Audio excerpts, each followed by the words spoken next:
Sleek form factor, there's no camera bump, and the fingerprint sensor is actually on the back of the camera, or on the back of the phone, which I find to be a lot easier to access. It's sometimes awkward to kind of reach down to the bottom of the phone, and you can use that fingerprint sensor not just to turn on the phone, but you can also slide down to access your notifications, and slide down again for more info.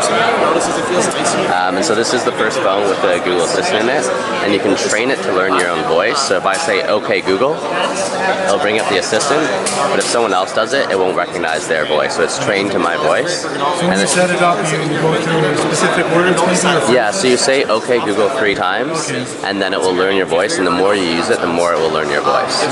And so you can ask it contextual queries, and it's conversational, it remembers what you said. That's it. So I was playing the movie game, now we can try again. Who are the Toronto Blue Jays playing tonight? And so it knows they're playing the Orioles in the wild card game. When was the last time they won the World Series? And so it's able to pull that information from the web, and it knows that it's talking about the Blue Jays even though I don't have to say it. The other thing that's great is that it's really easy to access the camera.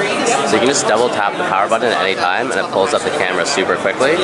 And then you can twist your hand and moves into selfie mode. 8 megapixel front facing camera, 12.3 megapixel back facing camera with f2.0 aperture. Really easy to switch from video mode to audio mode here, and really easy to switch into slow motion. Just go up in the camera bar here, and you can switch between 100 frames per second or 240 frames per second slow motion. Lens blur. And so lens blur allows you to take sort of a bokeh style photo. So if you have the subject that's about 5 feet in front of your hand, take a photo and then raise your camera. It measures the depth of field, and it'll take a couple seconds to process. Then you can actually change how much lens blur effect you get in the photo. So it's naturally blurred out the background. But I can also, by going into here, I can actually change where the depth of focus is actually placed, and I can change how aggressive it is. So I can really blur out the background, or I can have it be more of a subtle effect. And then all of those photos get backed up in Google Photos, which has unlimited memory, all backed up into Google Drive, and it actually will automatically, if you turn it on, erase the photos that are backed up onto Google Drive and free up more storage on your device.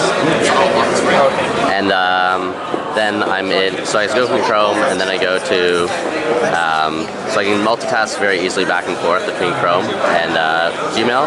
So I can double tap this button, just quickly switch back and forth between the last 2 apps. And if I hold this button, then I can actually do a split screen and operate in multiple applications at once, and I can move this up and down so I can have more emphasis on one or another. Duo is the video calling app, and you can use this for any device, so Android or iOS. And it's really easy to access the people you most recently call, and you get the knock-knock feature when you're in there as well. So this is Allo. And so Allo, you can talk to the Google Assistant, or you can bring the Google Assistant into a conversation. And so one of my favorite things to do with the Assistant is a game called the Movie Game, Movie Emoji Game.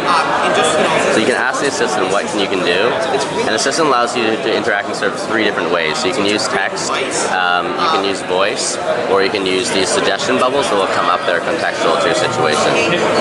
So I can play a game with the Assistant, and there's a bunch of chat games available, and I really love the Movie Emoji Game.